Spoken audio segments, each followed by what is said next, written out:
welcome back to the Mortal Realms with issue 47, the Farstriders. Now, before we get into this, I just want to say a big thank you for all the feedback I got from last week's issue. For those of you who haven't seen it, we've got the Fallen Sigmar, so that's the statue head that's got the wooden platform on it. So thank you for your feedback. So I did, for those of you who haven't seen it, I did some painting and I did the assembly and that kind of stuff in that video. And it seemed to go down quite well. So what I will do is I will do for some of the more interesting and bigger issues, I will do the paint jobs in that as well. Now, so that means that next week's video, which is Reikenor the Grim Healer, I will be doing the painting guide for that model. Now, I was doing the paint job from the Orruk War Clans, which is premium content number 3, but I didn't like it. So I've gone back and re-primed all of the models. So the review for that premium content will be out in the next couple of days. I'm going to try and do some painting for it if I get time. If I've had time to put that together by maybe tomorrow, then that will be added to the review. If not, I'll just review it without painting. But back to issue 47, the Farstriders. So these are Underworld's models. This was a Underworld's warband way back in season 1, I believe. So we've got that. We've got Learn About Vanguard Hunters and the War for the Sigyorn. In this issue, the Farstriders have infiltrated this issue of Mortal Realms, so the Nighthaunt had better watch out. These Vanguard Rangers are expert ambushers and guerrilla fighters, as adept at scouting as they are at fighting. The Farstriders are easy to build models, so you should be ready to paint them in no time with our easy to follow guides. You'll then use them in an exciting battle plan that sees the Stormcast Eternals and Nighthaunt continue their battle for the Sigyorn in Shamon. Okay, and they are cool models as well. And more importantly, for Age of Sigmar, they have cool abilities, but we'll get to there soon. So we've got Vanguard Hunters, we've got Sanson's Farstriders, we've got Orpheon Catacross of the Ossiarch Bone Reapers, the build guide, the paint guide, we've got the War Scroll for the Farstriders, and then our battle plan, A Tide of Undeath. So Vanguard Hunters are the elite infantry of the Vanguard Auxiliary Chambers. They are expert scouts and warriors who excel at fighting behind enemy lines, attacking the enemy where they least expect it. And looking at some of their war gear, so to speak, Boltstorm pistols, and Shock Axe, Hand Axe, Astral Compass, and Storm Saber. Then we've got Sanson's Farstriders, so that is these guys. And we'll have a good look at the models when we get to the assembly guide. Vanguard Hunters of the Hammers of Sigmar, Sanson's Farstriders were tasked with learning more about Shadespire's mysterious shade glass. With the aid of Sanson Farstriders, Starfalcon, Gaiafalk, the trio of warriors scouted the ancient ruins, locating a yawning pit which led into the depths of the Mirrored City.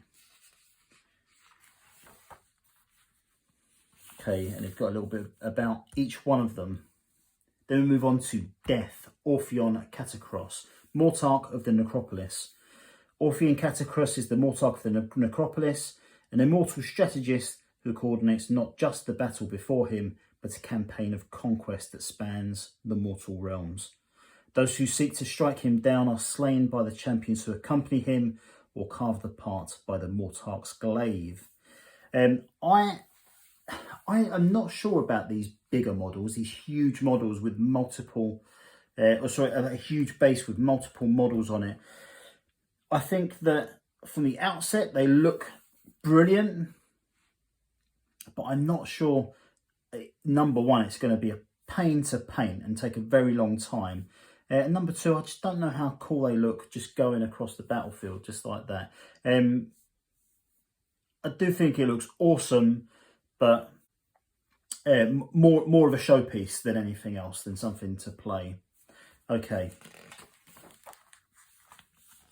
Then it's got a little bit about the various ones, the various models that are on that base. Aviarch Spymaster Prime Necrophoros, Legia Mortis, and Gnosis Scrollbearer. Okay, then I've got our build guide. So let's have a look at the models. So these are cool.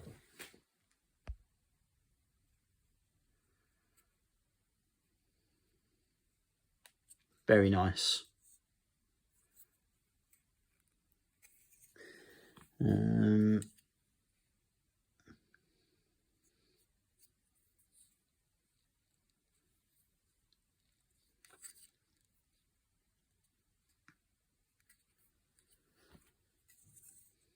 I'm assuming this one's the leader.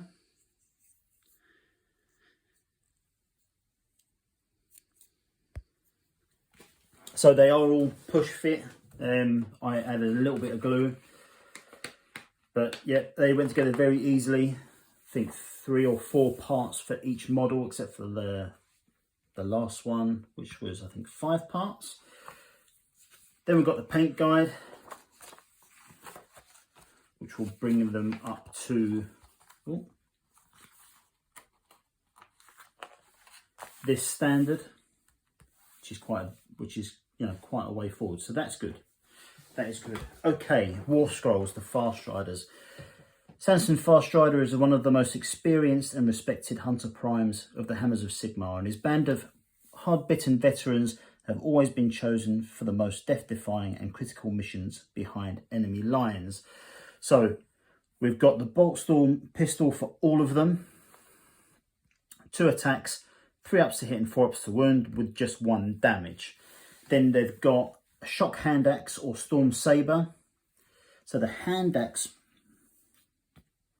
model, 2 attacks, 4 up to hit and 3 up to wound, 1 damage. And the storm saber is 2 attacks, 3 up to hit and 4 up to wound, doing 1 damage. And then we've got the abilities, which I like. So we've got the Astral Compass. If you set up a unit that includes any models with an Astral Compass in the Celestial Realm using the Scions of the Storm Battle trait, then you set it up on the battlefield for the first time. When you set it up on the battlefield for the first time, instead of setting it up more than 9 inches from the enemy, you can set it up wholly within 6 inches of any edge of the battlefield, more than 7 inches from the enemy. Then we've got the Storm Falcon, which is Sanson's Farstriders models. At the start of your shooting phase, you can pick 1 enemy unit within 18 inches of Sanson's Farstrider and roll a dice. On a 4-up, that enemy suffers 1 mortal wound. And then we've got Tireless Hunters. This unit can run and still shoot in the same turn. So, cool abilities there. So Samson Farstrider, the leader, you add 1 to the attacks characteristic of the shock hand axe. So that's 3 attacks instead. Okay, cool. And then it's just got a visual of all those abilities. Okay, Tide of Undeath. It began with the Necroquake, a terrifying cataclysm that saw the dead rise in every realm to attack the living. Emboldened, the dead have begun countless campaigns of conquest in every one of the mortal realms. It falls on the Stormcast Eternals to drive back the dead. So, there's a bit more information here. Normally, we would go in from the bit of narrative stuff straight into the battle plan. But there's a bit more information here about the Stormcast Eternals and the Nighthaunt. And a little bit about the Sigurn as well. Curved and twisted by centuries of raw chaos magic, the Sigurn forms part of the Spiral Crux. It is a land of lost treasures and relics from the distant past. All right, so actually, before I go on, so this is a kind of a brief summary of what's gone on before narratively. So, for example, I'll read the Stormcast Eternal. Well, I'll read the first paragraph from each one. After emerging victorious in Ghyran, Xandria Azurebolt and her fellow Stormcast Eternals made the long journey back to Azir. Their time in the Celestial Realm would prove to be short-lived, however. The Nighthawks have turned their attention to Shaman and the Shamanite reserves of the Sigyorn. Xandria Azurbolts, Lord Glorymantle, and the rest of the Stormcast Eternals have been deployed to the Spiral Crux to halt the progress of the undead. The Stormcast Eternals have secured 2 key locations: the ruins of the Sundered Storm Vault, known as the Ark, and the Glitter Mine, and the Glitter Mine, an abandoned mine rich with Shamanites. Now they must take the fight to their foes and drive them from the Sigyorn.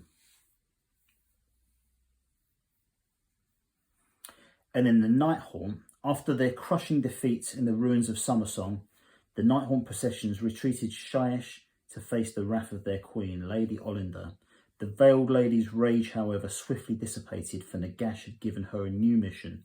Nagash, in his near infinite wisdom, has deciphered the magics behind the Amethyst gem and devised a new method for returning the souls of the fallen to Shyish.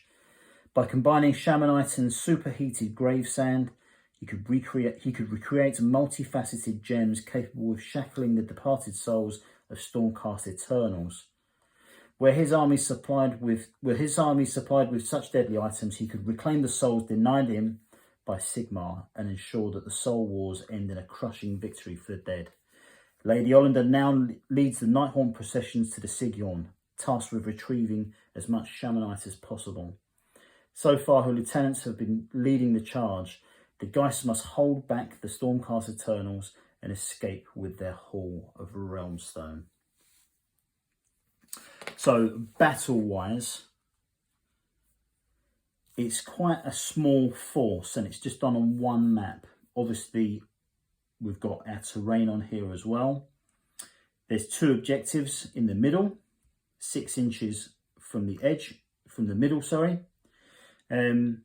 So the Nighthawk have got the Spirit Torment, the Dreadblade Harrow, 2 Chain Ghasts, and 15 Chain Rasps. And the Stormcast have got the Night Azeros, 3 Prosecutors, our Farstriders, and 5 Liberators. Across the Sigyorn, Stormcast Eternals scouting parties seek to locate and secure reserves of Shamanites before they can be plundered and returned to Shyish by the Nighthawks. The battle continues until the 4th battle round. The player with the most victory points at the end wins. At the end of each battle, each player adds up the wounds characteristic of all enemy models that were slain. The player with the highest total scores 2 victory points. If neither player has a higher total, they get 1 point each. At the end of the battle round, at the end of each battle round, the player who controls the most objectives scores 3 victory points. If both players control an equal number of objectives, both players score 1 victory point. Okay. Nice, I like it. Okay, and then we've got, as we already know, Reikenor the Grimhaler next week, and then the following week we're back to paints. Administratum Grey and White Scar. Now, I actually like this issue. I think it's good. These are cool models and they've got cool abilities. So I'm not sure how many Stormcast players will have these in their ranks already, given that they are previously just Underworlds models. I do like them. They've got 2 wounds each. They move 6 inches each. Save on a 4-up, and I've got a bravery of 7. But yeah, I do like them. I am a fan. And they do look very nice painted as well. Something I was gonna note was that the fur on their cloaks appears to be, to my eyes, better than what I usually expect for fur cloaks. I don't know, but I don't know. When I saw them, I was pretty struck at how good they were. However, to be fair, I have recently assembled a bunch of really old Space Wolves sculpts, so it might be that, you know, comparatively to that, they're much better. But anyway, so that's it, issue 47. Good issue for me, I like it. Very much looking forward to next week. So like I say, the plan is that I'll do a paint guide for this as well. Or perhaps not a paint guide, but I will paint it and record my progress in the scheme that they give next week, and we'll take a look.